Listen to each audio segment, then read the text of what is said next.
Welcome back, Darknight family. Tell me, have you ever wondered what lurks deep inside the Appalachian woods when the sun disappears and the silence grows heavy? Would you dare to step off the trail, knowing that once you do, something might already be following you? Imagine this. A group of hikers sets up camp along a forgotten ridge.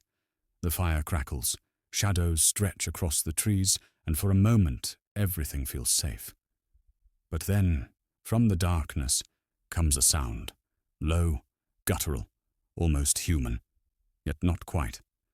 One of them swears they see a figure moving between the pines, watching, waiting.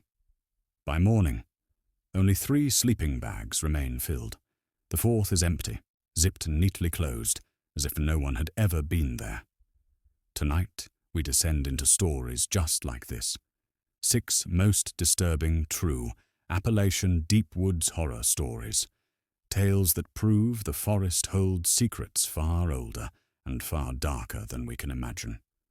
So settle in, keep your lights low, and if you haven't already, join the Darknight family by subscribing and turning on that bell.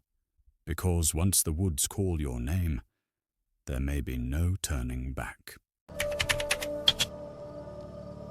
I have been bow hunting the Cherokee National Forest for 15 years. I know these ridges like the back of my weathered hands. I can tell you which hollows hold the biggest bucks, which creek beds run dry by August, and which stands of oak produce the sweetest acorns that draw deer from miles around. But what happened during the 2019 season made me hang up my bow for good. It started with the feeling of being watched. My name is Marcus Thompson, and I am 43 years old. I have lived in East Tennessee my entire life, raised on these mountains by a grandfather who taught me that the forest provides for those who respect it. I learned to read signs in the dirt, to move silent as smoke through the underbrush, and to understand the language that animals speak with their movement and behavior. I thought I understood these mountains completely. I was wrong. October 15th, 2019, opening day of archery season.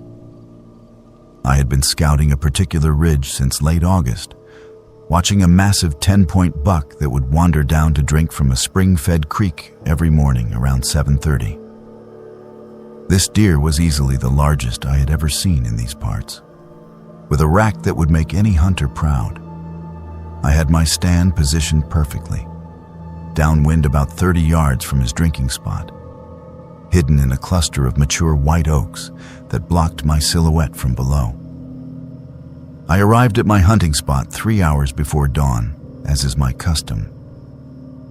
The walk from my truck took about 40 minutes through terrain that would challenge most people. But I could navigate these deer trails blindfolded. The morning was crisp, probably around 38 degrees, with a light frost that would burn off once the sun cleared the ridgeline. Perfect hunting weather. The kind of morning that makes you grateful to be alive and in the woods. I settled into my tree stand and began the patient wait that every bow hunter knows well. This is meditation time, when you become part of the forest ecosystem. Your breathing slows, your senses sharpen, and you start to notice things that hurried people miss entirely. The way squirrels communicate danger through specific chatter patterns. How birds go silent when predators move through their territory. The subtle changes in wind direction that carry scent in unexpected ways. But something felt different that morning. I had hunted this exact spot 6 times during my pre-season scouting, and the forest had always welcomed me with familiar sounds and rhythms. This time, there was an underlying tension that I could not identify. The squirrels were quiet. Too quiet. Even the ever-present chatter of chipmunks seemed muted and nervous. I attributed it to opening day jitters and tried to focus on watching for my target buck. 7:20 came and went with no sign of the deer. This was unusual but not alarming. Wildlife patterns can shift for dozens of reasons, from changes in food sources to pressure from other hunters in adjacent areas. I decided to wait until 10 o'clock before climbing down and checking the area for fresh sign. That was when I first felt the eyes on me. Every hunter knows this sensation. It is primal and unmistakable. Something was watching me with focused intensity. I slowly scanned the forest around my position, moving only my eyes at first, then gradually turning my head to check different angles. Nothing visible. But the feeling persisted and grew stronger. I spent the next 2 hours in a state of heightened alert, constantly scanning the woods while trying to maintain focus on my hunting area. The sensation of being observed never faded. It was like having someone stare at you from across a crowded room. Except I was alone in thousands of acres of wilderness. Or at least, I thought I was alone. Around 9:30, I caught movement in my peripheral vision. Something large had shifted position about 60 yards to my left, behind a thick stand of mountain laurel. I watched that spot for 10 minutes without seeing anything else. But I knew something was there. The feeling of being watched had intensified, and now it seemed to have a specific direction and source. I decided to investigate. I climbed down from my stand as quietly as possible and moved toward the laurel thicket where I had seen the movement. My bow was nocked and ready, though I had no intention of shooting at an unidentified target. Safety rules are never optional, regardless of how curious or unsettled you might feel. As I approached the area, I found sign that made my blood run cold. Footprints, human footprints, but not the boot prints you would expect from another hunter. These were bare feet, and they were enormous. At least size 15, maybe larger, with unusually long toes and what appeared to be thick calluses on the soles and sides. The prints formed a clear trail that led from the laurel thicket to a position that would have given whoever made them a perfect view of my tree stand. They had been watching me, studying me. For how long, I had no way of knowing. I followed the trail for about 100 yards, becoming increasingly disturbed by what I found. The prints showed someone who moved with complete silence and confidence through terrain that would challenge experienced hunters. Whoever had made these tracks knew exactly where to step to avoid breaking branches or disturbing loose rocks. They had positioned themselves to observe me while remaining completely hidden. The trail led to a natural rock outcropping that provided an elevated view of the entire valley where I had been hunting. From this position, someone could watch multiple hunting areas simultaneously and track the movement of anyone entering or leaving the forest. It was a surveillance point, and it had been used recently and extensively. I found evidence of a long-term presence. Fire rings that had been carefully constructed to produce minimal smoke. Crude shelters built from deadfall and natural materials. Food caches hidden in rock crevices and hollow logs. Someone had been living in these mountains, and they had been watching hunters and other visitors for an extended period. But the most disturbing discovery came when I found what appeared to be a journal, wrapped in deer hide and wedged into a crack in the rocks.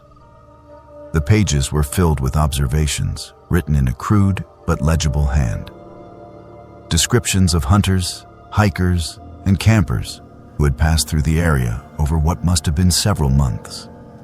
Details about their equipment, their routes, their habits, and their schedules. My name was in that journal. Multiple entries describing my scouting trips, my hunting patterns, and even specific details about my equipment and clothing. Someone had been documenting my presence in these mountains with the thoroughness of a scientific researcher. But the tone of the entries was not scientific. It was possessive, and increasingly hostile. The final entry, dated just 2 days before opening day, contained a message that made me understand how much danger I was in. It read, "Thompson comes too often. Thinks he owns this ridge. Time to teach him about respect. Time to show him who really lives here." I was being hunted. I left that outcropping as quickly and quietly as possible, but I knew my situation had fundamentally changed. Someone was living wild in these mountains. Someone who considered my presence an intrusion that required correction. I had stumbled into a territorial dispute with something that was no longer entirely human. The walk back to my tree stand felt like the longest 40 minutes of my life. Every shadow could conceal an ambush. Every sound could signal an approaching threat. I had gone from being a predator to being prey, and the role reversal was psychologically devastating. When I reached my hunting area, I found that my tree stand had been disturbed. Someone had climbed up and gone through my gear. My thermos was open, my calls were scattered, and my scent eliminator had been poured out on the ground. It was a message, clear and unmistakable. I was not welcome here. But the real message was waiting at my truck. All 4 tires had been slashed with what appeared to be a large knife or machete. The cuts were clean and deliberate, designed to strand me in the mountains rather than simply disable my vehicle. Someone wanted me to understand that leaving would not be simple or easy. I used my cell phone to call for help, but I had no signal.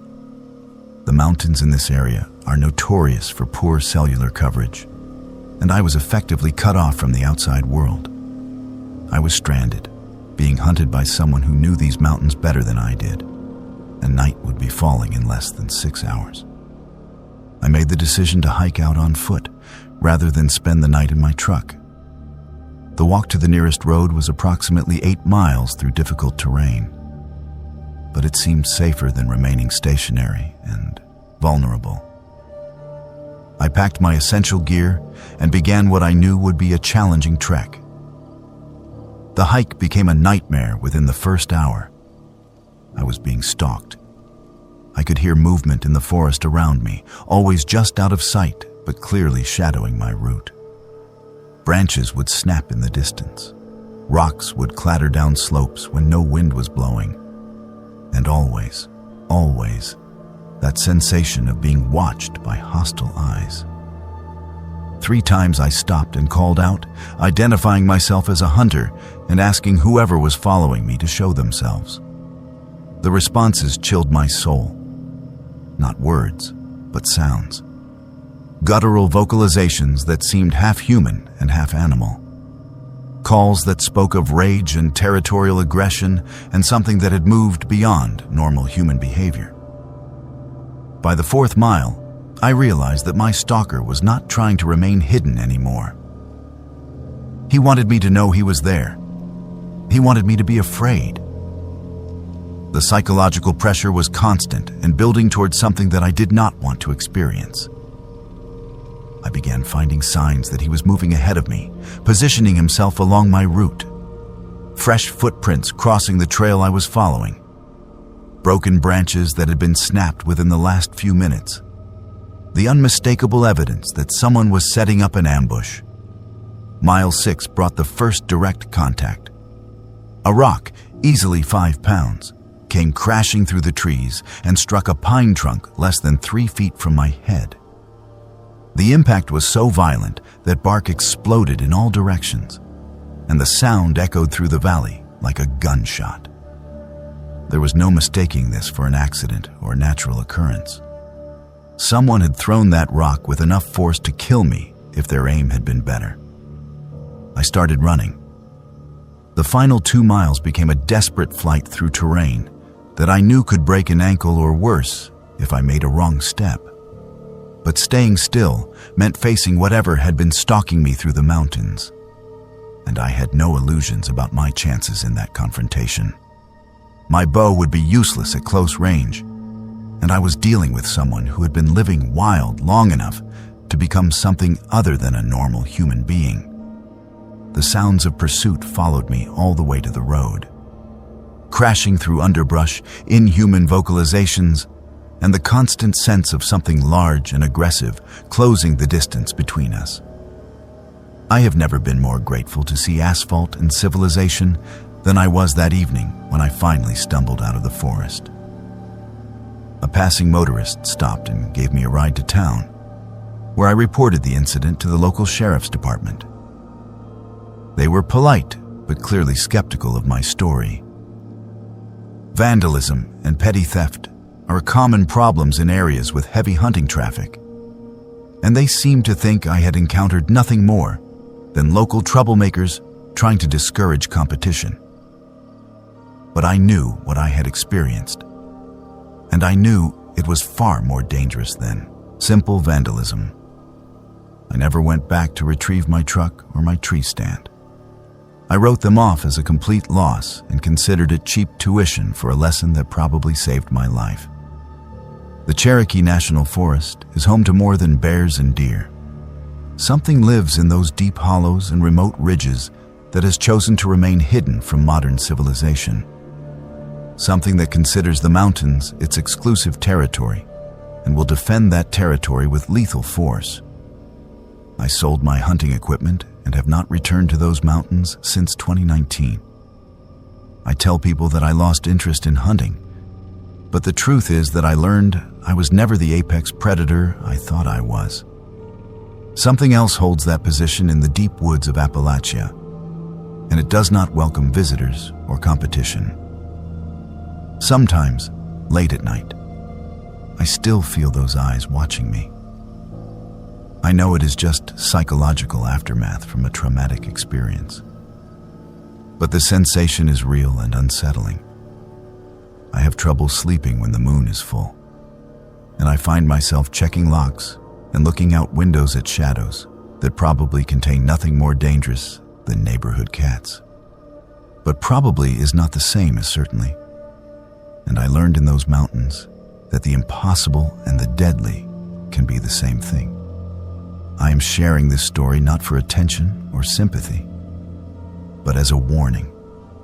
The Cherokee National Forest, like many wilderness areas in Appalachia, contains things that do not appear on any official map or wildlife survey.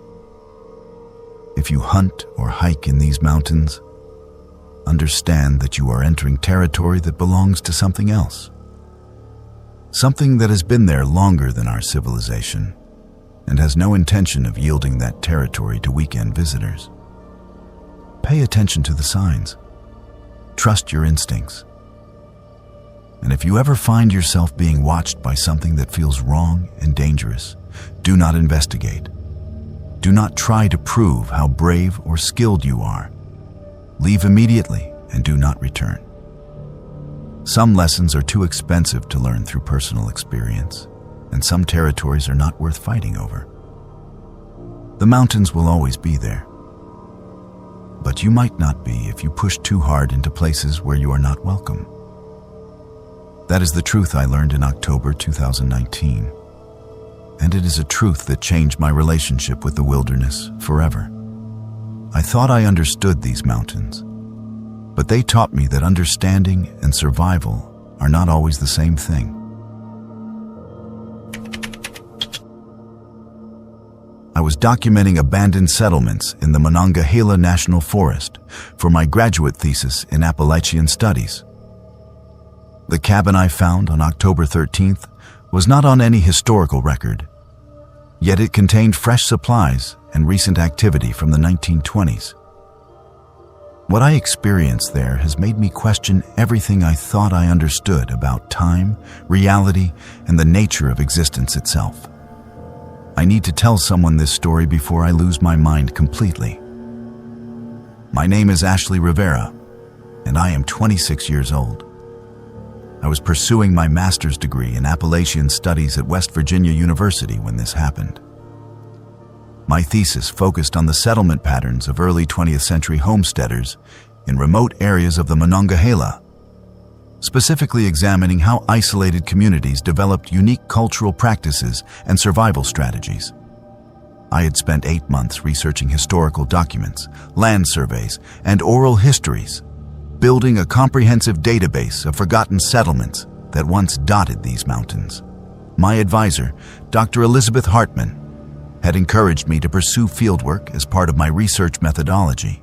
She believed that physically visiting these historical sites would provide insights that could not be gained through academic sources alone. I agreed with this approach and had already successfully located and documented 12 abandoned homesteads using a combination of old property maps, geological surveys, and GPS coordinates derived from historical land grants. The 13th site should have been routine. According to a 1919 property deed I had discovered in the Tucker County Courthouse, a family named Brennan had established a homestead on 40 acres of what was then private land, approximately 6 miles southeast of Parsons. The deed indicated they had built a cabin, cleared several acres for farming, and maintained the property for at least 5 years before apparently abandoning it sometime in the mid-1920s. Federal land acquisition records from 1933 showed that the property had been incorporated into the newly established Monongahela National Forest, but there was no mention of any structures being removed or demolished. This suggested that the cabin might still be standing, which would make it an invaluable research site for understanding how these isolated families had lived and worked. I planned a 3-day solo camping trip to locate and document the Brennan homestead. My equipment included professional camera gear, measuring tools, soil sampling supplies, and metal detection equipment for finding buried artifacts. I also carried detailed topographical maps, GPS units, and enough food and camping supplies to sustain me for up to a week if weather or other circumstances extended my stay. The hike to the approximate location of the homestead took most of the first day.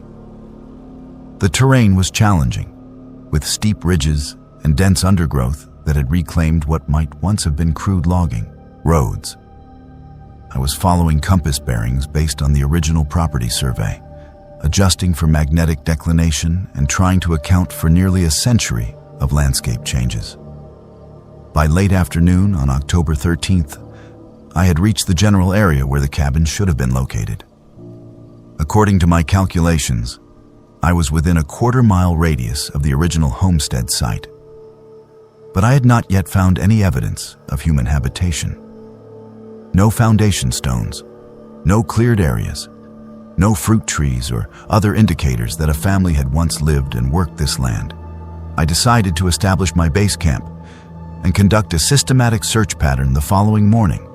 I found a relatively flat area near a small creek and set up my tent as the sun was beginning to set behind the western ridges. The forest around my campsite was typical of this elevation and latitude. Mature hardwoods mixed with pine, thick undergrowth of rhododendron and mountain laurel, and the kind of deep wilderness silence that city people find either peaceful or unsettling. I fell asleep easily that first night, tired from the long hike and confident that I would locate the Brennan cabin sometime the next day. My research methodology was thorough, and I had successfully found every other site I had sought. There was no reason to think this search would be any different. I was wrong in ways that I am still trying to understand. I woke up the next morning to the smell of wood smoke.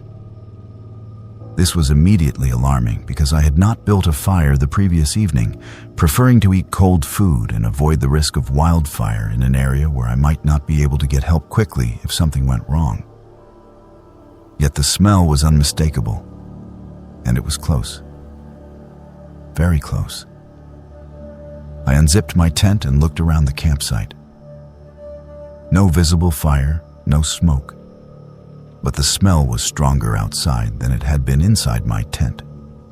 It was the specific scent of hardwood burning in a well-maintained fireplace or wood stove, not the acrid smell of a forest fire or carelessly managed campfire. I dressed quickly and began following my nose toward the source of the smoke. The scent trail led me southeast, up a gentle slope through a stand of mature oak trees that I had not explored the previous day. After about 10 minutes of walking, I saw it. A log cabin that had not been there the day before. I know how that sounds. I know what the rational explanations might be. I had been tired during my initial survey. The cabin was positioned in a natural depression that concealed it from most angles. The late afternoon light had been insufficient for proper visibility. There were a dozen reasons why I might have missed seeing a structure during my preliminary reconnaissance. But I knew, with absolute certainty, that this cabin had not existed the day before. The building was in remarkable condition for something that should have been abandoned for nearly a century. The log walls were solid and well chinked. The roof appeared to be in excellent repair. The windows had glass that was clean and unbroken. Most significantly, smoke was rising from the stone chimney, indicating an active fire inside. I approached carefully, unsure whether the cabin might be occupied by squatters, hunters, or some other modern presence that could explain what I was seeing. I called out several times, identifying myself as a researcher and asking if anyone was home. No response, but the front door was standing slightly ajar, as if inviting investigation. I decided to document the exterior before attempting to enter. Using my professional camera, I shot multiple angles of the structure, paying particular attention to construction details that might help date the building. What I saw through the viewfinder made no sense. The cabin appeared to have been built using early 20th century techniques and materials. Hand-hewn logs secured with traditional joinery. Foundation stones that showed the wear patterns of decades of seasonal freeze-thaw cycles. A stone chimney constructed with the kind of skilled masonry that was common in rural Appalachian construction from the 1910s and 1920s.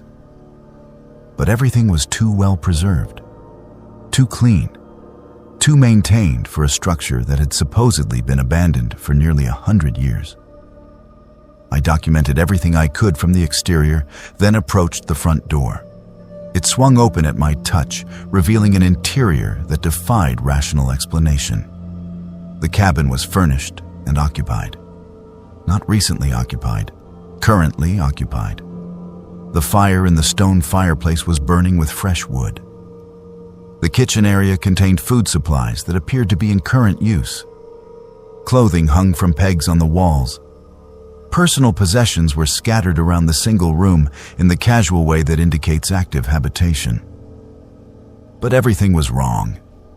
Historically wrong.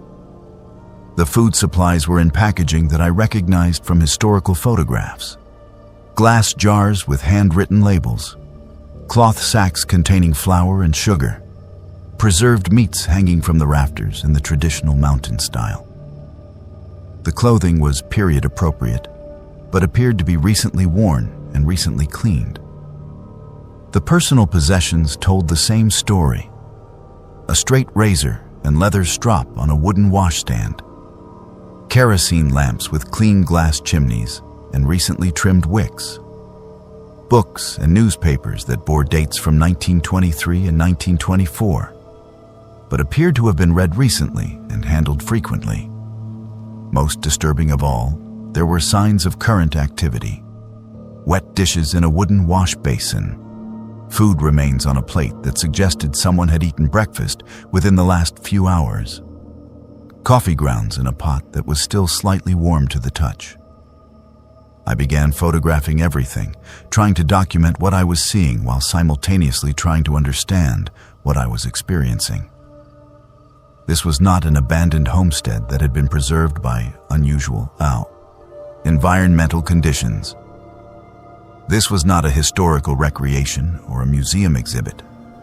This was a cabin that appeared to be actively inhabited by people who were living in the 1920s. As I worked, I became aware of sounds outside. Footsteps on the wooden porch.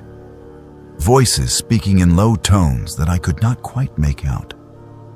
The sounds of daily activity that suggested people were approaching the cabin, with the casual familiarity of residents returning home.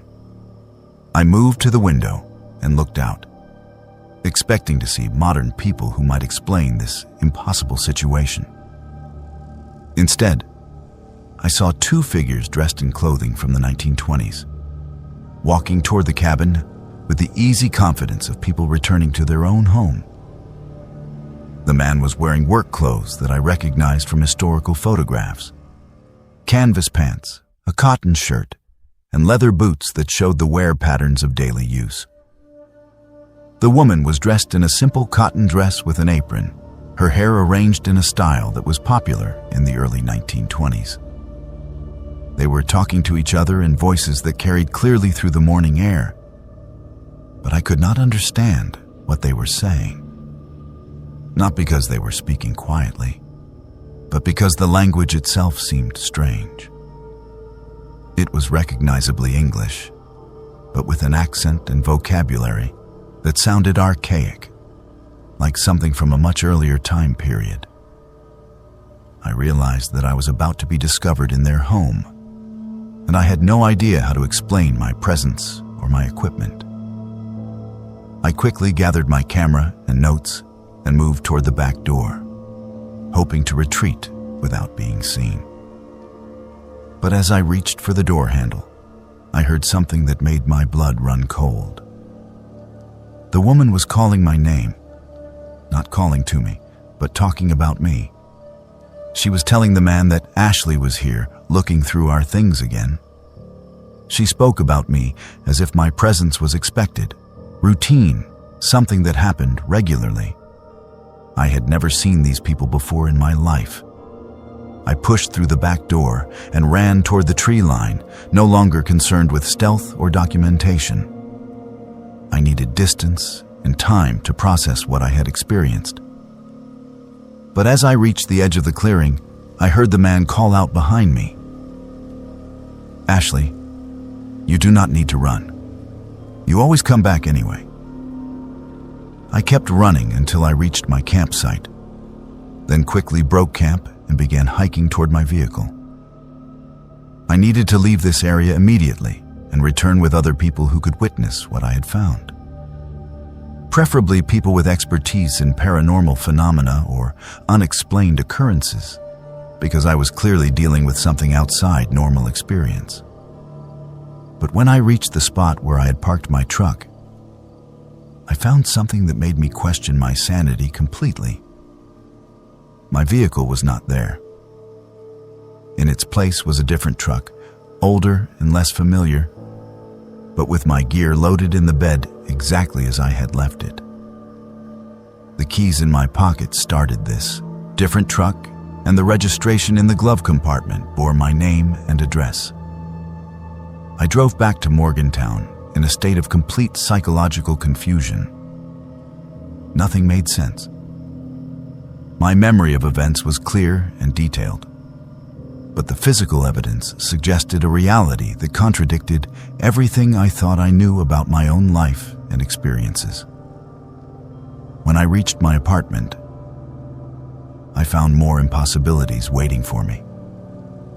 My research notes contained documentation of 13 abandoned homesteads, including detailed photographs and measurements of the Brennan cabin.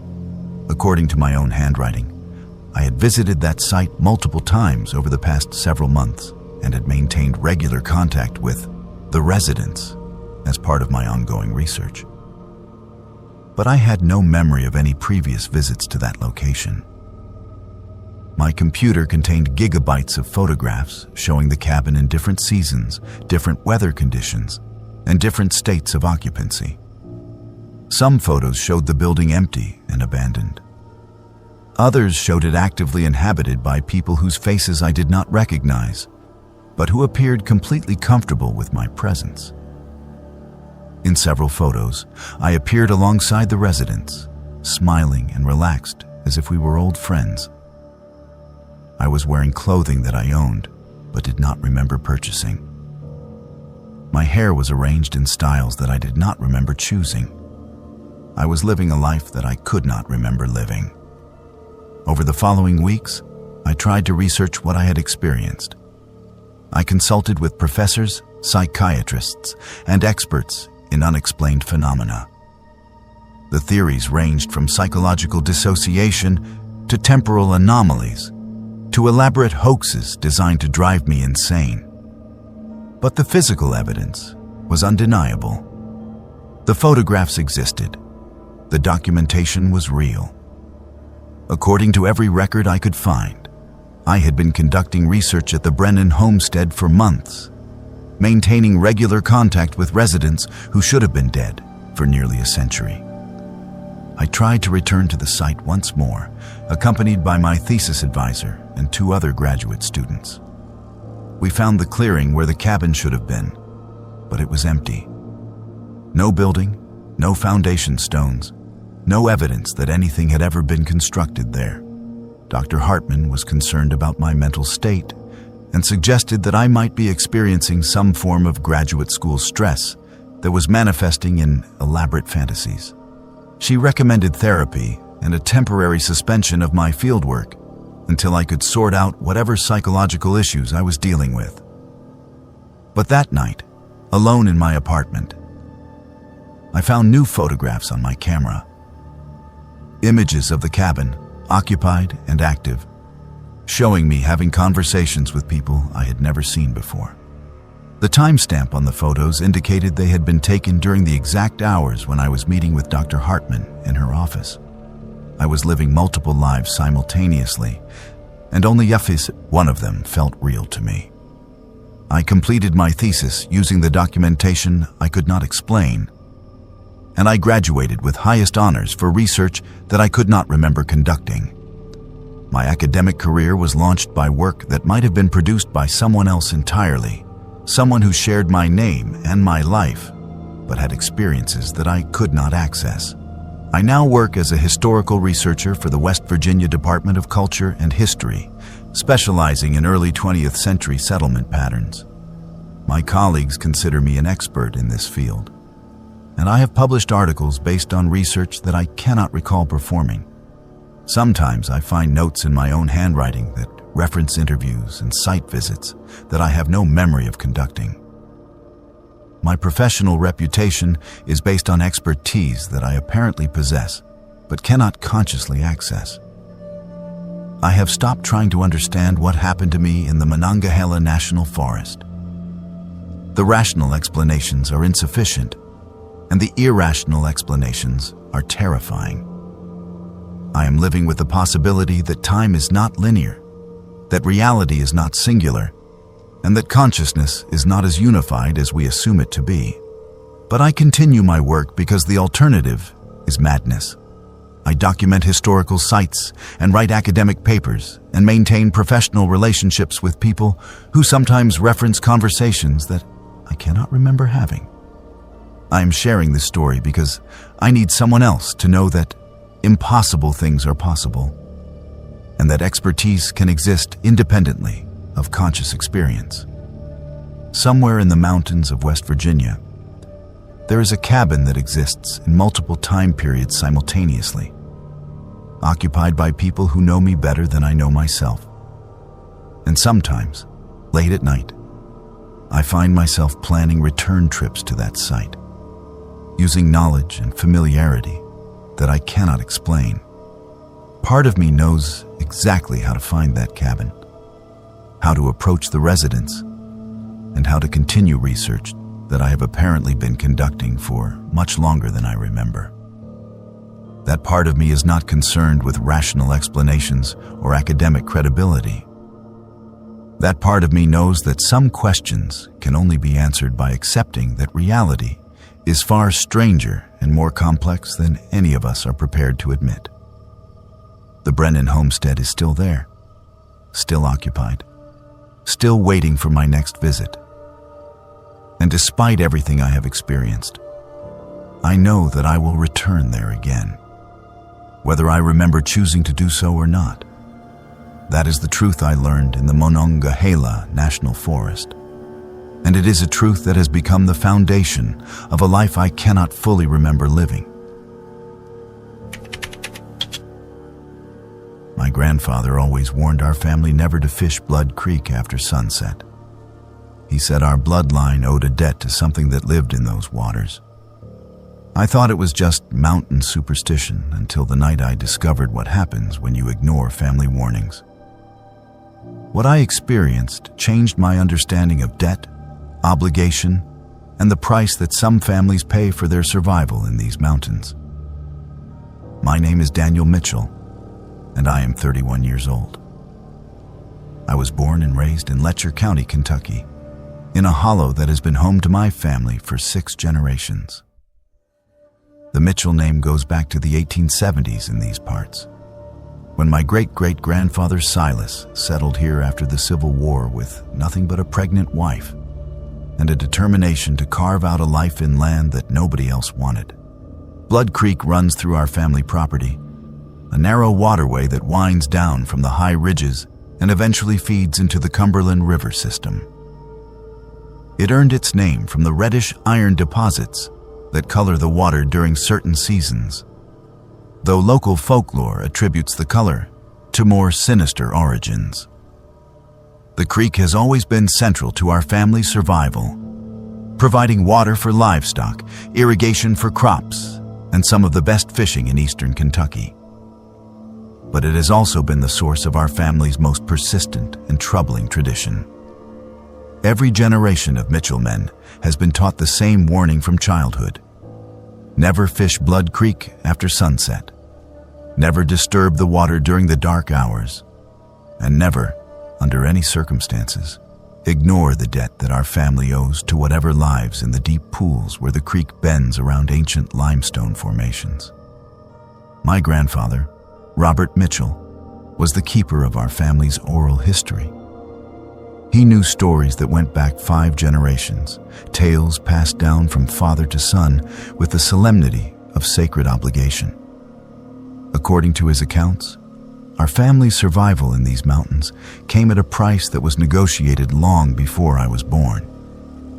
The story, as he told it, began with my great-great-grandfather Silas during his first winter on the property. The winter of 1871 was brutal, even by Appalachian standards. Snow fell early and deep, and temperatures stayed below freezing for weeks at a time. Silas and his pregnant wife Mary were facing starvation, with no neighbors close enough to provide help and no resources to get them through until spring. Desperate and facing the death of his family, Silas began fishing Blood Creek during all hours, including after dark when fishing was traditionally forbidden by local custom. The old-timers had warned him about disturbing the water after sunset, but hunger makes people ignore warnings that well-fed folk take seriously. On the night of December 21st, the winter solstice, Silas caught something that was not a fish. According to my grandfather's telling, the creature that emerged from the deep pool was ancient and hungry, something that had lived in these mountain waters since before white settlement began. It was intelligent, capable of communication, and very interested in making a bargain with the starving homesteader who had disturbed its winter rest. The deal was simple. The creature would ensure that the Mitchell family survived and prospered on this land, that our crops would grow in soil that defeated other farmers, that our livestock would thrive in conditions that killed other animals, and that we would always have enough to eat regardless of weather or economic circumstances. In return, every 3rd generation, the Mitchell family would provide an offering to maintain the agreement. Not money or possessions, but something more personal and permanent. Blood, life force, a payment that would renew the contract and ensure the creature's continued protection of our family line. My grandfather was the offering from his generation. His older brother Thomas had been selected, but Thomas died in a mining accident before the debt could be collected. This left my grandfather as the designated payment, and on his 21st birthday, he walked down to Blood Creek after midnight to honor the family obligation. He never told me exactly what happened during that encounter, but he returned changed. He was weaker physically for the rest of his life, prone to exhaustion and illness that doctors could never properly diagnose. But our family prospered in ways that seemed to defy the economic realities of rural Kentucky. Our tobacco crops yielded better than our neighbors. Our cattle stayed healthy when disease wiped out other herds. We always had enough money when others were struggling to survive. My grandfather lived to be 83, but he aged rapidly after his encounter with the creek creature. His hair went white within a year of his 21st birthday, and he developed a tremor in his hands that never went away. He spoke of feeling partially hollow, as if something essential had been removed from his body and could never be replaced. But he also spoke of the peace that came from fulfilling family obligations and ensuring the survival of future generations. The debt was paid, the contract renewed, and the Mitchell family would continue to prosper for another 3 generations. I am the 3rd generation since my grandfather's offering. I grew up knowing that my 21st birthday would bring responsibilities that I did not fully understand but could not ignore. My father, Charles Mitchell, had prepared me as best he could, explaining the family history and the nature of our obligations without going into details that might make the burden unbearable. But my grandfather died when I was 19, taking with him the specific knowledge of how the ritual was conducted and what exactly was required of the family representative. My father knew the general outline of the obligation, but lacked the precise details that had been passed down through previous generations. This left me in the position of having to honor a debt without fully understanding the terms of payment. My 21st birthday fell on September 15th, 2013. I had planned to approach the creek that night, following what little guidance my father could provide and hoping that instinct and family connection would carry me through whatever ritual was required. But life intervened in ways that seemed designed to test our family's commitment to maintaining the agreement. I had been accepted to Eastern Kentucky University and was scheduled to start classes just days after my birthday. This represented the first opportunity in 6 generations for a Mitchell to receive a college education. And my parents were adamant that I should not sacrifice that opportunity for what they had come to view as outdated superstition. They convinced me to postpone the creek ritual until Christmas break, when I would have time to properly research the family obligations and conduct whatever ceremony was required without interfering with my education. It seemed like a reasonable compromise, and I agreed to delay honoring the debt for a few months. That decision nearly destroyed our family. Within weeks of my birthday passing without payment, our luck began to change in dramatic and terrifying ways. The tobacco crop that had been our most promising in years suddenly developed a blight that wiped out 90% of our yield.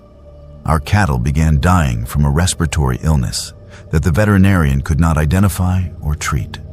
The well that had provided clean water for over a century ran dry without explanation. Most disturbing of all, I began experiencing dreams that were not dreams.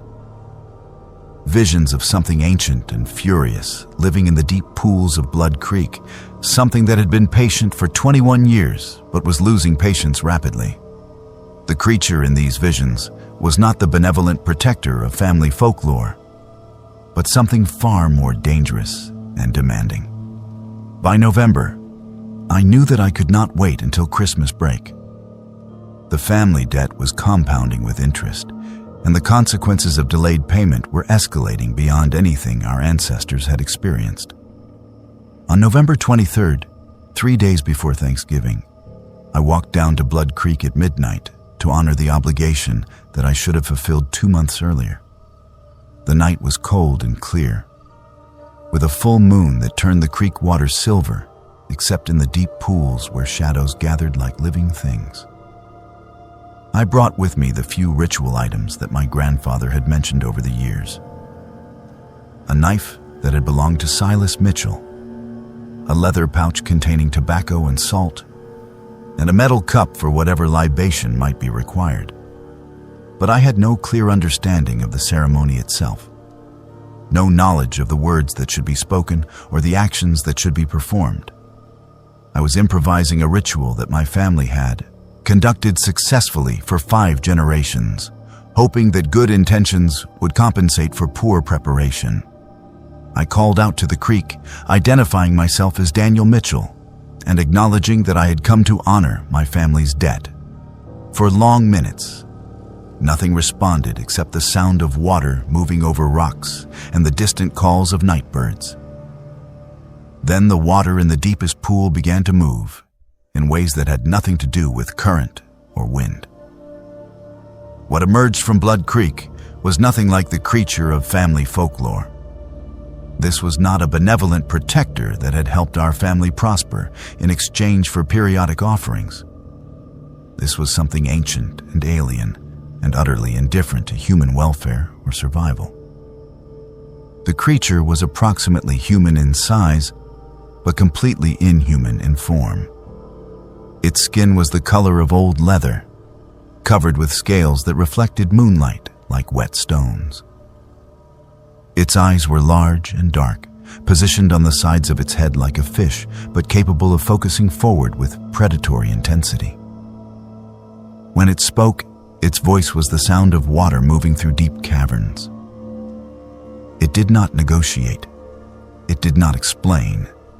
It simply presented me with the terms of payment that my family had agreed to 5 generations earlier. Terms that were far more specific and demanding than anything my grandfather had ever described.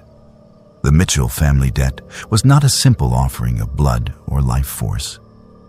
It was a binding contract that required the designated family member to serve as a guardian of the creek for the remainder of their natural life. To live in the water during the dark hours, to protect the creature's territory from intrusion, and to ensure that the ancient agreements with the land itself were maintained. My grandfather had not been weakened by giving up part of his life force. He had been changed by spending half of each day living underwater as something other than human. The creature explained that my delayed payment had created complications. Other families in the area had similar agreements with similar entities, and my failure to honor the Mitchell obligations on schedule had disrupted the balance of power among the various guardians of different water sources. Compensation would be required, not just the standard service obligation, but additional duties that would extend my commitment far beyond what previous generations had experienced. I tried to negotiate, to explain that I had not understood the full terms of the contract and needed time to prepare for such a dramatic change in my existence.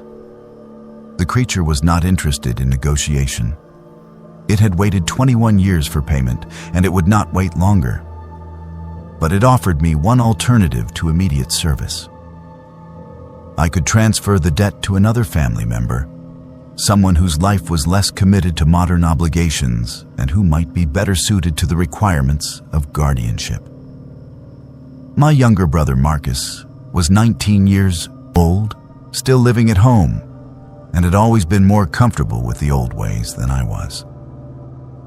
The creature indicated that it would accept Marcus as payment if I could convince him to take on the obligation voluntarily.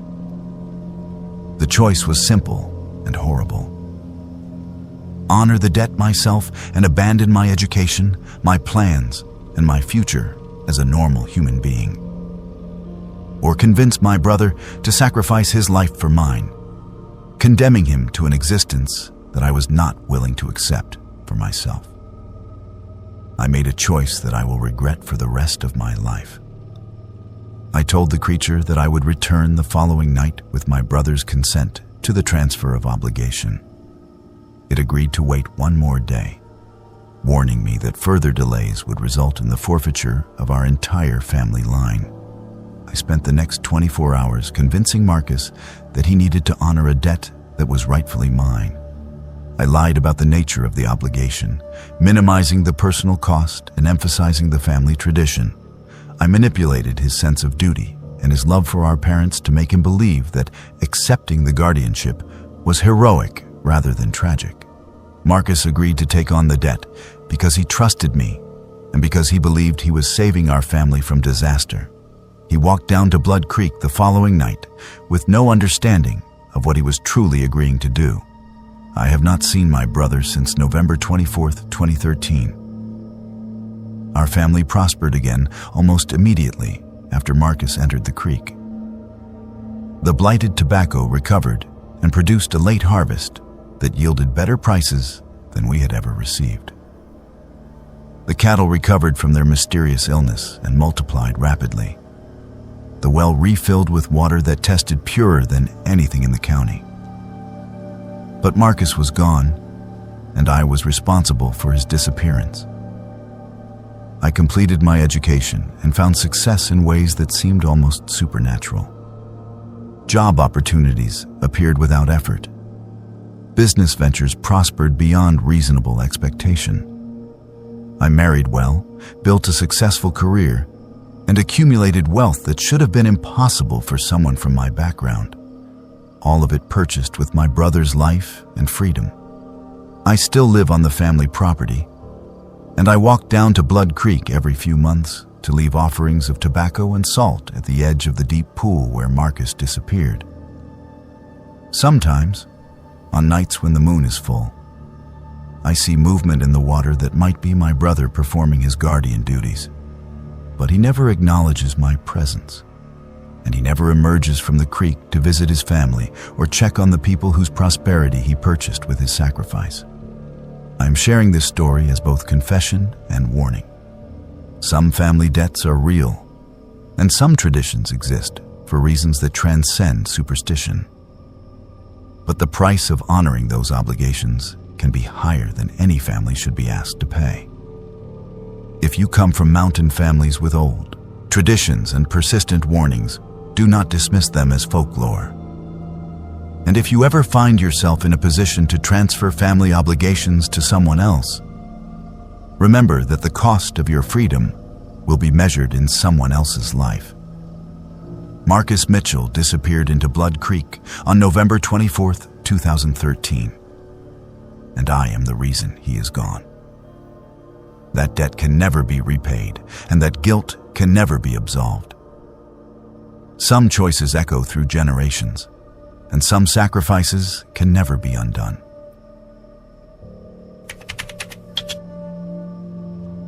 I needed to get away from everything after my divorce, so I planned a week-long solo hike through the Blue Ridge Mountains. The rhododendron thickets they call Laurel Hell seemed like the perfect place to disappear. I had no idea something was already living there, something that could perfectly mimic any sound it heard. What I experienced changed my understanding of silence, solitude, and the dangerous difference between being alone and being hunted. My name is Brittany Caldwell, and I am 34 years old. I work as a nurse in Roanoke, Virginia, and I have been hiking these mountains since college. When my marriage ended after 8 years, I could not stand the silence in our empty house anymore. Every room held conversations that would never finish, arguments that had worn grooves in the floorboards, and the particular quiet that follows when someone stops trying to make things work. I planned a solo trip into a section of the Blue Ridge that I knew from trail maintenance work years earlier. The area is not officially mapped, just old logging roads that wind into dense rhododendron tunnels where the trail becomes more of a suggestion than a path. Locals call it Laurel Hell because the growth is so thick you can get lost within 50 yards of where you started. I wanted isolation. I wanted the kind of quiet that would let me hear myself think clearly for the first time in months. I packed for 4 days, told my sister June where I was going, and drove to an unmarked parking area that serves as a trailhead for people who know it exists. The first day went perfectly.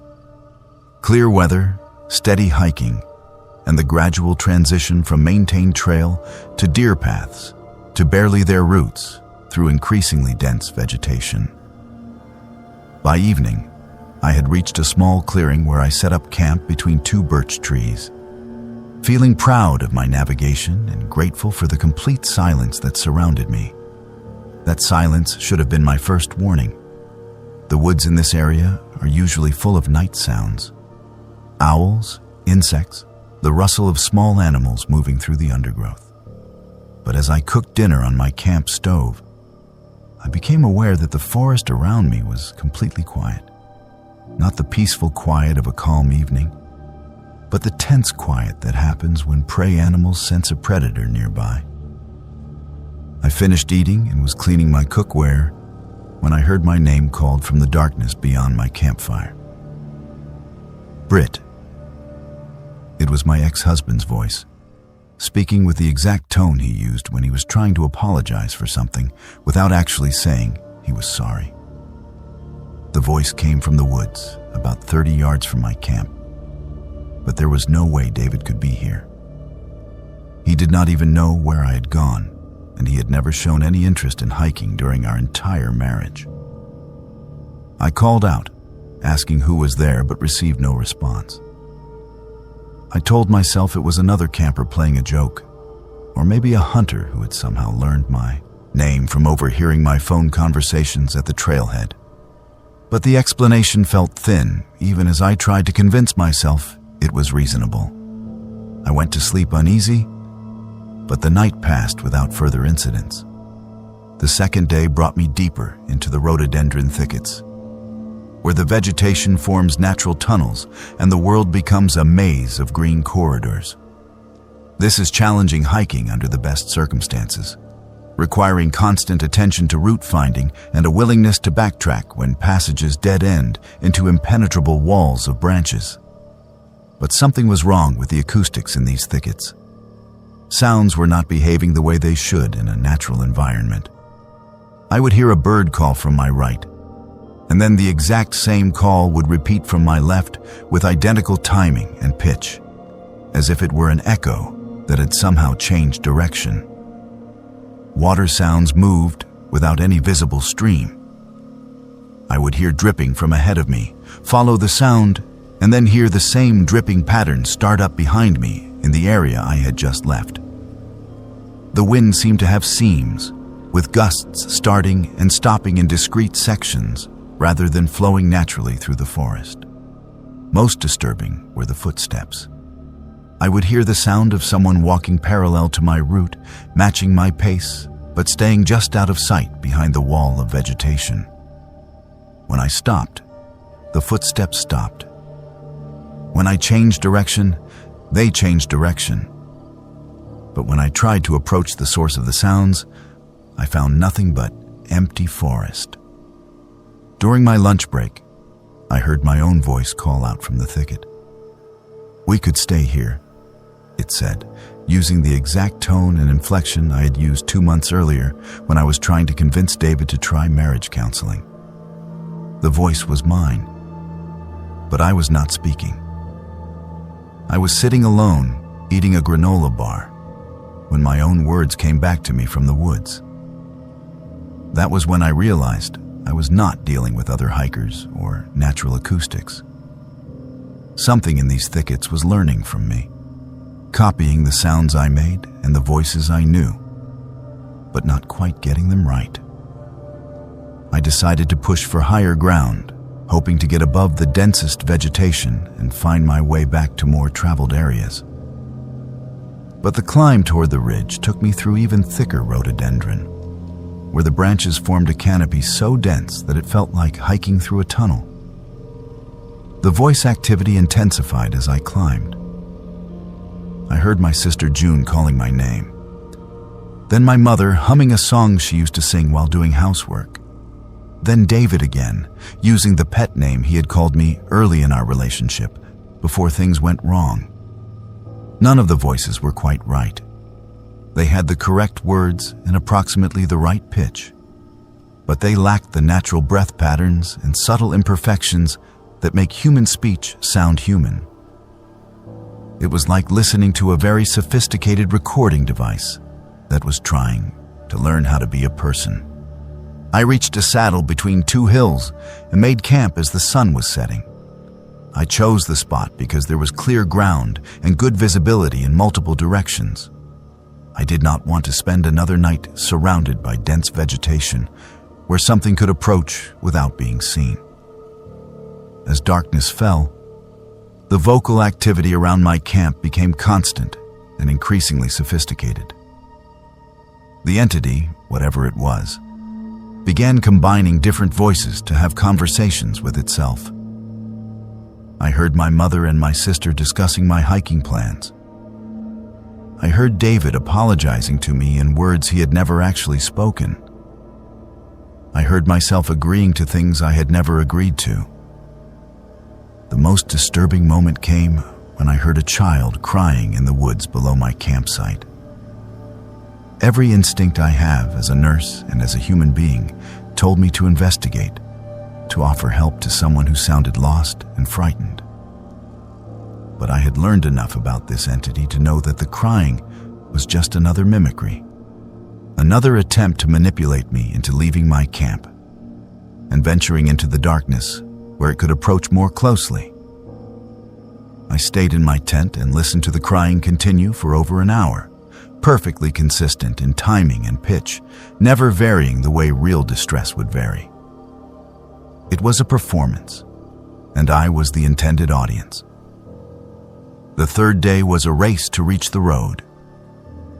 I abandoned my planned route and pushed directly toward the nearest service road, using compass bearings and topographic landmarks to maintain direction through terrain that seemed designed to confuse and misdirect.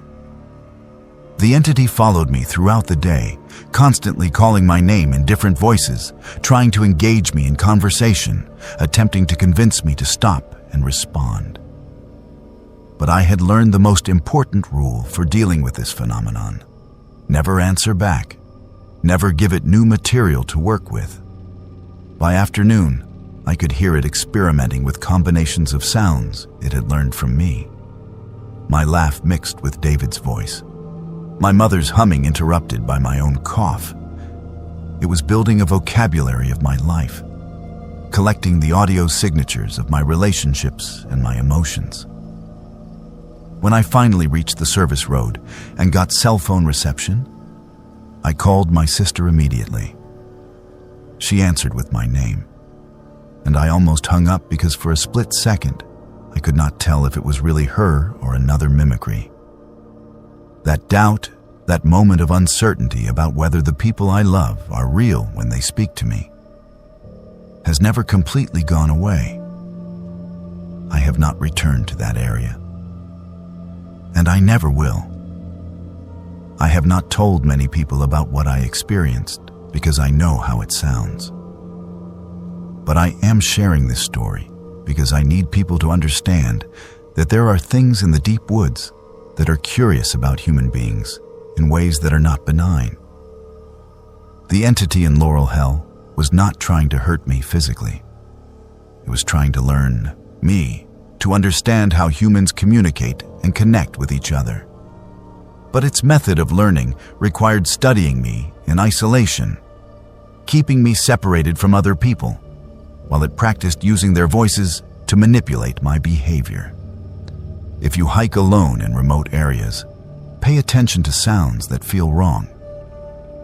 If you hear voices calling your name in places where no one should know your name, do not answer. If you hear conversations that sound like people you know but seem slightly off, do not approach.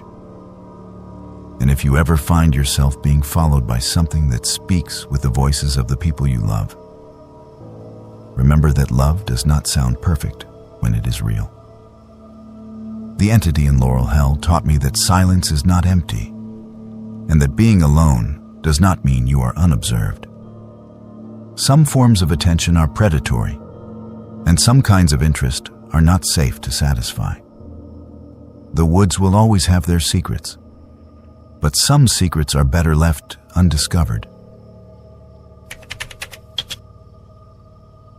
I inherited my great-aunt's mountain property in the Nantahala forest and found something buried beneath her cabin that made me understand why she lived alone for 60 years and never spoke about her childhood.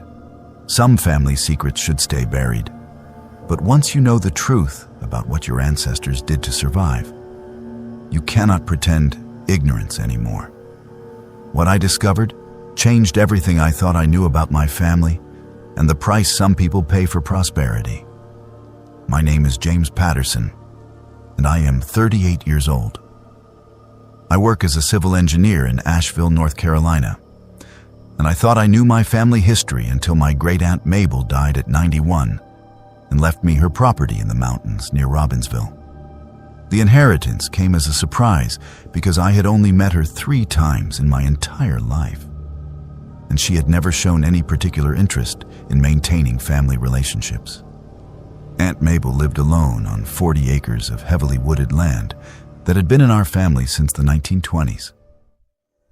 The property included a small cabin that she had built herself in the 1960s, using techniques and materials that made the structure seem much older than it actually was. She had no electricity, no running water, and no telephone. She grew her own food, hunted for meat, and traded occasionally with neighbors for supplies she could not produce herself. Most of our family considered her eccentric at best and possibly mentally ill at worst. She had never married, never held a regular job, and never explained why she chose to live in such complete isolation. The few times I had visited as a child, she had been polite but distant, treating us like strangers who happened to share her last name. When she died of a heart attack in her sleep, I was the only family member willing to deal with the property. Everyone else wanted to sell it immediately to developers who were buying mountain land for vacation homes. But something about the place drew me back, and I decided to spend a few weeks there before making any permanent decisions. The cabin was larger than it appeared from the outside, with a main room, a small kitchen, and a sleeping loft accessible by a ladder. The construction was solid and practical, built to last through mountain winters and summer storms. But there were architectural details that seemed strange for a structure built in the 1960s. The foundation was much more extensive than necessary for a cabin of this size. Stone walls extended deep into the ground, creating what appeared to be a partial basement or root cellar beneath the main structure. The floor of the cabin was raised several feet above ground level, supported by heavy timber beams that seemed designed to bear much more weight than a simple mountain cabin would require. Most peculiar was a trap door in the kitchen floor that was secured with a modern padlock, but showed evidence of much older hardware that had been removed and replaced multiple times over the decades. When I asked neighbors about the property's history, they became evasive and suggested I speak with Mabel's estate attorney about any questions regarding the land. The attorney, an elderly man named Robert Caldwell, who had known Mabel for over 30 years, was equally unhelpful. He indicated that Mabel had left specific instructions about the property, but declined to share the details until I had spent at least 2 weeks living there. She wanted me to understand the place before making any decisions about its future. I thought this was typical mountain eccentricity until I began finding things that suggested the property had a history that extended far beyond my aunt's 60 years of residence. While cleaning out a storage shed, I discovered tools and equipment that dated to the early 20th century. Hand-forged farming implements, oil lamps with glass chimneys blackened by decades of use, and wooden boxes filled with household items that looked like they belonged in a museum of Appalachian life. But more disturbing were the children's belongings mixed in with these antiques. Shoes in various sizes, clothing that had been carefully mended and remended, toys carved from wood with initials scratched into them. The quantity suggested that many children had lived on this property over an extended period of time, which contradicted everything I knew about my family history. According to our family records, my great-great-grandparents had homesteaded this land in 1923 with their 2 children, including my great-grandfather, Samuel Patterson. There had never been any mention of other children living on the property, and the isolated location made it unlikely that neighborhood children would have left belongings here. I decided to investigate the locked trapdoor in the kitchen floor. The padlock was modern, but the iron hardware around it showed signs of being much older. with layers of paint and rust that suggested it had been secured and reopened many times over the decades. Using bolt cutters, I removed the padlock and lifted the trap door. Below was a set of stone steps leading down into a chamber that was much larger and more complex than any root cellar I had ever seen. The underground space had been carved directly into the bedrock and reinforced with fitted stone walls. It consisted of multiple rooms connected by narrow passages, all illuminated by whatever daylight filtered down through the trapdoor opening. The construction was professional quality, requiring engineering knowledge and significant labor to complete. But the purpose of these rooms became horrifyingly clear as I explored them. The largest chamber contained the remains of primitive sleeping areas. Straw mattresses arranged in rows, with iron rings set into the stone walls at intervals that suggested restraints. A wooden bucket in one corner and a crude drainage system indicated that people had been held here for extended periods without access to proper sanitation. The walls were covered with names and dates carved into the stone. Dozens of children's names, with ages that ranged from 6 to 15, and dates spanning from the 1920s through the 1940s. Some entries included hometown information, indicating that these children had come from communities throughout western North Carolina and eastern Tennessee. In a smaller adjacent room, I found evidence of systematic record-keeping. Wooden boxes contained ledgers, written in careful handwriting, that documented the placement of children with families throughout the region. The ledgers recorded names, ages, physical descriptions, and payment amounts for what appeared to be a trafficking operation that had operated for over 20 years. The records showed that my great-great-grandparents had not been simple homesteaders struggling to survive in the mountains. They had been operating a business that involved acquiring children from desperate families or institutions and selling them to people who wanted cheap labor or had other purposes for which they were not willing to use legal adoption processes. The operation had been sophisticated and well-connected. The ledgers referenced contacts in orphanages, poorhouses, and reform schools throughout the Southeast. There were code names for buyers and detailed notes about their preferences and requirements. Most disturbing were the margin notes that tracked which children had satisfied expectations and which had required replacement. I found correspondence that made it clear this was not a small-scale operation run by desperate people. The letters discussed shipments of 20 or more children at a time, payment schedules that involved substantial amounts of money, and coordination with similar operations in other states. My family had not been poor mountain farmers. They had been successful criminals operating a business that destroyed the lives of hundreds of children over 2 decades. The final room contained evidence of what happened to children who could not be placed successfully. A collection of small personal items, shoes, clothing, toys, that had belonged to children whose names appeared in the ledgers but had no corresponding placement records. In the corner was a pile of small bones that I did not examine closely enough to identify. But that filled me with a sick certainty about the fate of children who had become liabilities to the operation. I spent 3 days documenting everything I found before I could bring myself to contact the authorities. The evidence was overwhelming and undeniable, but it implicated not just my ancestors, but potentially dozens of other families throughout the region who had been customers of this trafficking network. The sheriff's department treated my report seriously, but explained that the crimes I was describing had occurred so long ago that prosecution was impossible. Most of the participants were dead, and the statute of limitations had expired decades earlier. They would investigate to determine if there were any recent crimes or ongoing activities. But the historical aspects of the case would likely be referred to academic researchers rather than criminal prosecutors. The estate attorney, Mr. Caldwell, was not surprised when I told him what I had found. He explained that Mabel had discovered the underground chambers when she built her cabin in the 1960s and had spent the rest of her life trying to decide what to do with the knowledge.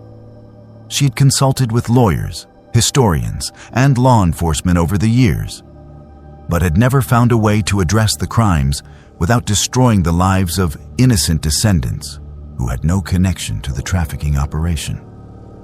Mabel had chosen to live alone on the property as a kind of guardian, ensuring that the evidence was preserved but not accessible to people who might use it to harm surviving family members of both victims and perpetrators. She had hoped that someone from our family would eventually inherit the property and find a way to honor the memory of the victims without creating new victims through exposure of historical crimes. I faced an impossible choice. I could expose everything I had found, potentially bringing some measure of justice for crimes that had been hidden for decades, but also destroying the lives of people whose only crime was being descended from criminals they had never known about. Or I could follow Mabel's example and become a guardian of terrible knowledge, protecting both the victim's memory and the innocent living. I chose a middle path. I contacted historians at Western Carolina University and arranged for the evidence to be properly documented and preserved in their archives, where it could be studied by researchers but would not be accessible to the general public without appropriate academic oversight. The physical remains were turned over to anthropologists for proper burial and memorial. I donated the property to the National Forest Service with the stipulation that it be maintained as a memorial site, though the specific nature of what is being memorialized was not made public. The underground chambers were sealed, and a small marker was placed on the site identifying it as a memorial to children who died far from home in the early 20th century. I have never spoken publicly about what I found until now, and I am only sharing this story because I believe people need to understand that historical crimes do not disappear simply because time passes. The trafficking network that operated from our family property was not unique, and similar operations existed throughout Appalachian regions during the same time period. The children whose names are carved into those stone walls deserve better than they received from the world. And they deserve better than being forgotten because their suffering is inconvenient to acknowledge. But they also deserve to have their story told without creating new victims among people who bear no responsibility for historical crimes. That is the burden I inherited along with 40 acres of mountain land. And it is a burden I will carry for the rest of my life. Some family secrets should stay buried, but others should be preserved and honored, even when the truth is too difficult for public consumption. The children who suffered and died on that property finally have a memorial, and their names have been recorded in academic archives where researchers can study their lives and deaths in the context of historical child welfare practices. It is not justice, but it is acknowledgement. And sometimes acknowledgement is the only form of justice that history allows us to provide. Every October, our small mountain community in North Georgia holds the Harvest Moon Festival, a tradition that goes back generations. Last year, I discovered that some traditions have been twisted into something far more sinister, and that our harvest celebration was feeding something ancient and hungry. What I learned cost me everything I loved about the place where I grew up, but it also saved my life. My name is Nicole Washington, and I am 29 years old. I was born and raised in Cedar Hollow, a community of about 200 people in the Chattahoochee National Forest. Our Harvest Moon Festival has always been the heart of our community life, bringing together every family for 3 days of celebration each October when the moon is full. The festival follows traditions that have been passed down for generations. We display the best crops from each farm, hold competitions for preserved foods and crafts, and gather for music and dancing that lasts until dawn. The celebration culminates with the selection of a harvest queen, a young woman who receives gifts from every family and leads the final procession that officially closes the festival. I had participated in this celebration my entire life and always viewed it as something beautiful and sacred. It made me proud of our community and confident that Cedar Hollow was a special place worth preserving. That changed last October when I was selected as Harvest Queen. The selection is made by 7 community elders who meet privately on the first night and announce their choice on the second day. I was surprised to be chosen instead of Sarah Mitchell, whose family owns the largest farm and who had been preparing for the role her entire life. But the announcement was met with genuine enthusiasm from the community. The first sign that something was wrong came when my grandmother pulled me aside after the ceremony. She was frightened, which was impossible because my grandmother had never been afraid of anything in her 78 years of mountain life. She told me that being Harvest Queen was both a great honor and a terrible responsibility, and that I needed to understand what the role truly meant. When I asked her to explain, she became evasive and said the other elders would provide the necessary information when the time was right. But she made me promise that if I ever felt uncomfortable with what was expected of me, I should come to her immediately. That evening, Elder Morrison asked me to attend a private meeting with the community leaders. He explained that there were aspects of the Harvest Queen role that could not be discussed publicly, and that I needed to be briefed on my responsibilities for the final ceremony. The meeting took place in the basement of the Methodist Church, in a room I had never seen before despite attending services there my entire life. The space was much older than the church above it, with stone walls and timber beams that looked ancient.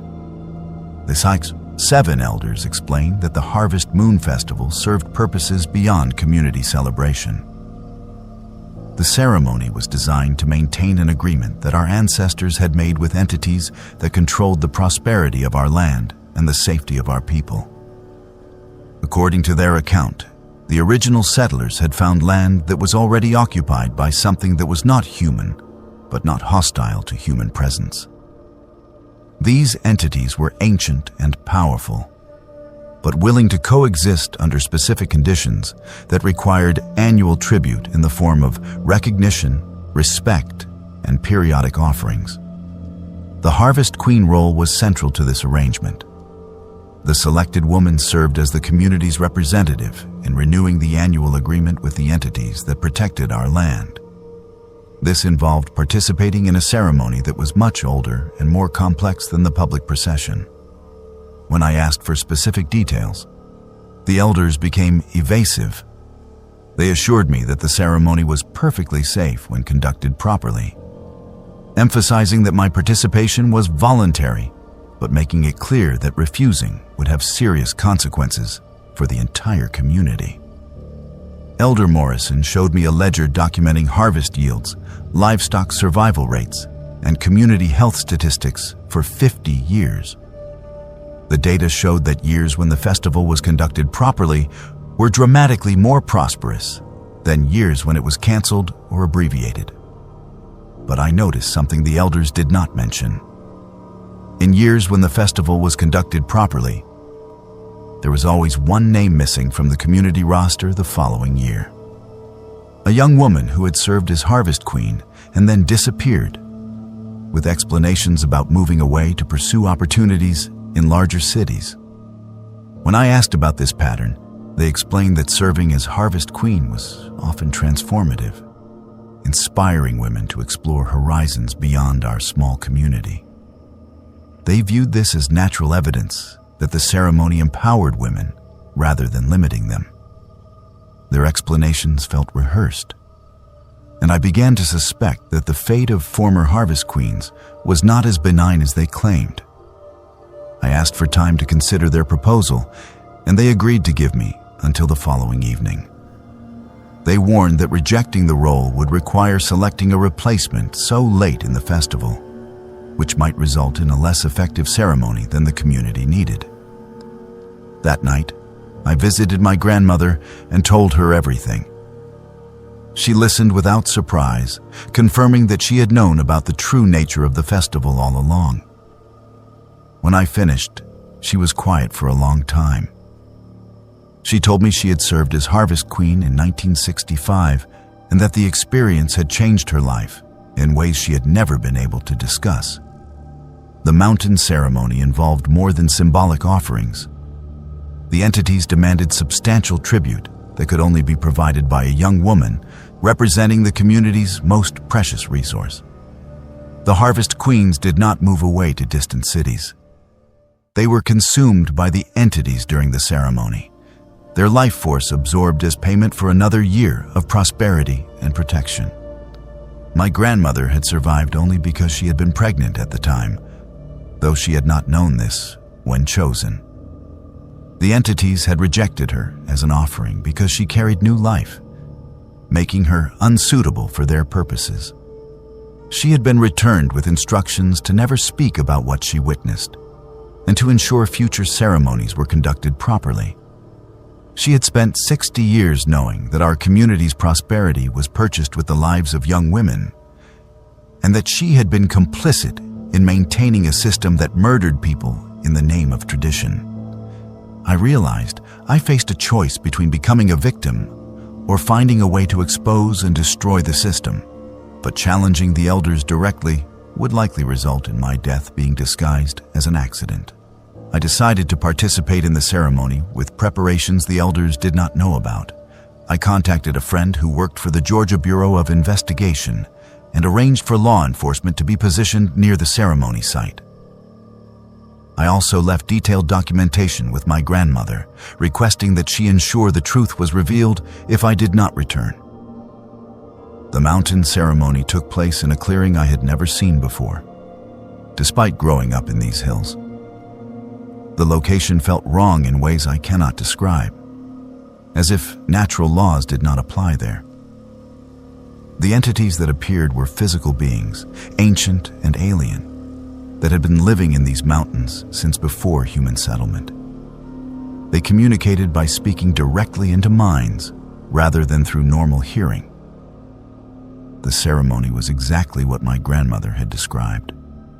The elders offered me as tribute to ensure another year of prosperity, and the entities prepared to accept the sacrifice that had been promised. But the law enforcement officers intervened before the ceremony could be completed. The confrontation revealed the full extent of the conspiracy that had controlled our community for over a century. 7 elders were arrested for conspiracy to commit murder. Investigations revealed evidence of dozens of previous killings dating back generations. The entities disappeared during the chaos, retreating to whatever deep places had sheltered them for millennia. Cedar Hollow was destroyed by the exposure of its darkest secret. Families moved away, rather than face the stigma of having participated in or benefited from ritualized murder. The land lost its supernatural fertility, and remaining residents struggled with crop failures that made continued habitation impractical. I survived, but lost everything I had ever known about my home.